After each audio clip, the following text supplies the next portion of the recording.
for sure. I have. You have to? I have the 85 to 88. That's all of them. That's all of them.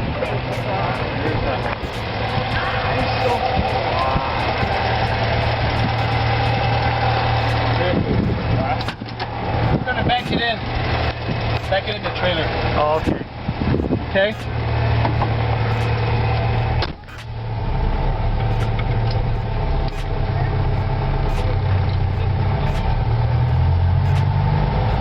This way we can see the car's driven.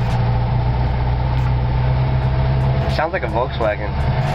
Nice and quiet. It's like a Swiss watch.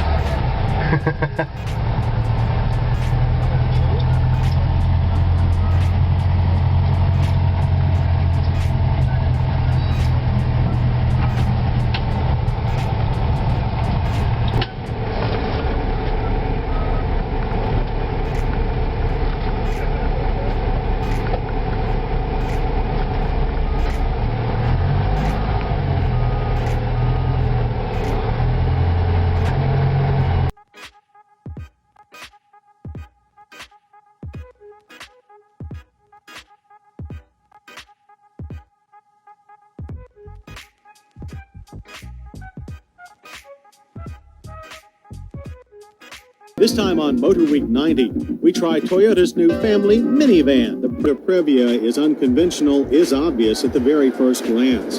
Toyota has taken today's trend towards rounder, smoother van shapes to its logical extreme, producing a body that has been compared to everything from an egg to a football. But don't let the bullet shape fool you. At 68.7 inches tall and almost 71 inches wide, the Previa is not small. It rides on a 112.8-inch wheelbase that only stretched Chrysler and Ford Aerostar vans can beat. The generous size carries over to the inside, with a large, exceptionally modern cockpit. The interior's most striking feature is the large, protruding center dash section that houses the stereo and climate controls, and even a fuse panel. It looks like it belongs in a spaceship. It includes a glove box as deep as a black hole. Climb aboard and you'll find a set of firm, supportive bucket seats.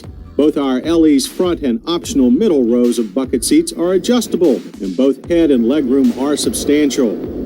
Rather than take the accepted route to more cargo space with removable rear seats, Toyota engineers hit on the novel idea of having them fold up and out of the way. This method adds a great deal of convenience, but when you need maximum cargo room, they are hard to take out. Getting back to the cockpit area, we find the unique dash housing a rather unique set of gauges. While large and well-marked, the cluster is also sparse, and the deep tunnel at rest end led some of our staff to complain of trouble focusing on the instruments. The heat and stereo controls are easy to reach in their protruding pod, and the optional 150-watt compact displayer produced enough bass to rattle the Previa's rear body panels. While we're up front, we might as well take a look for the engine. Surprise! It resides under the front seats. Toyota placed the 2.4-liter four-cylinder here to improve the Previa's weight distribution and wet road traction over that of other rear-drive vans. With 16 valves and dual overhead cams, it produces 138 horsepower and 100 craft-like appearance. The Previa handles like many other vans. Front plow is heavy and increases with speed, as does body roll.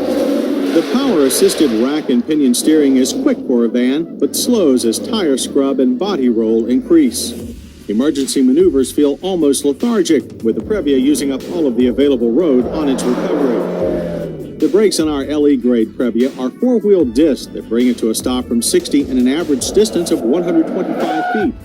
There is some rear lockup and slight fade, but pedal feel is good, making it easy to maintain control. While four-wheel anti-locks are available as an option on LE-grade vans, the base deluxe grade uses drum brakes.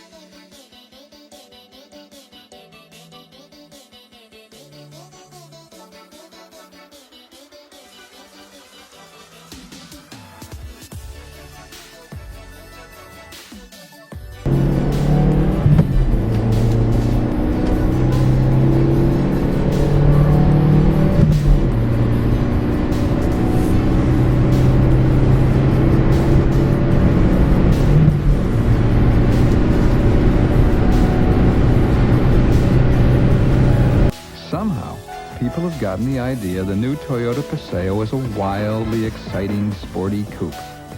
The Paseo is a practical, sensible car. Okay, so it has some muscle. And a low starting price could be a big turn-on. And sure, you're going to be instantly popular. That's no reason to do something impulsive. Think it over. The all-new Paseo. A very practical car. From Toyota.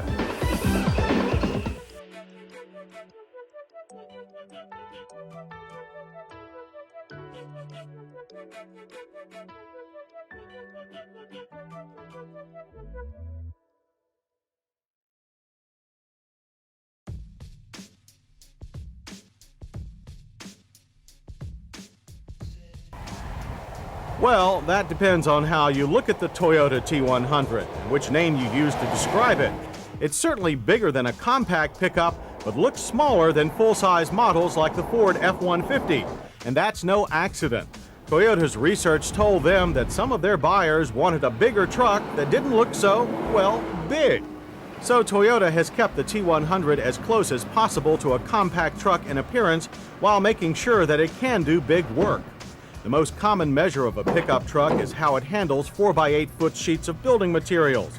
No compact truck, nor even the mid-size Dodge Dakota, can carry plywood sheets flat between the wheel wells. Only full-size trucks manage that. Guess what? 4x8 cargo just fits flat inside the cargo box of the T100, and you can even close the tailgate. So that means this is a full-size truck, right? Well, maybe. In truth, one reason that the T100 favors Toyota's compact trucks in appearance is that it's built around many of the smaller truck's components, including the frame, front suspension, and even the drivetrain. Both use the same 3-liter overhead cam V6 engine, with both manual and automatic transmissions in two-wheel drive T100s, but only manual so far for the 4x4. Output is pegged at 150 horsepower, 5,000 pounds. But judging from how slowly an unloaded T100 reaches 60, 12.6 seconds for this manual transmission four-wheel drive SR5 model, we can imagine that carrying a full load would be a real ordeal. But while the T100 may not pull like a big truck, it also doesn't handle like one. The feel is definitely compact. Front plow is moderate. Rack and pinion steering is very responsive. The anti-lock system is typical of all bigger pickups. The system helps prevent rear-end swing, but does nothing for front lockup, which in our case there was plenty of. Stop from 60 took 140 feet. Not a bad figure, but we hope that all truck makers will recognize the advantages of four-wheel ABS. Speaking of quarters, the inside of the T100 looks more car-like than truck-like. The dash is a flowing, molded shape with simple, clear gauges.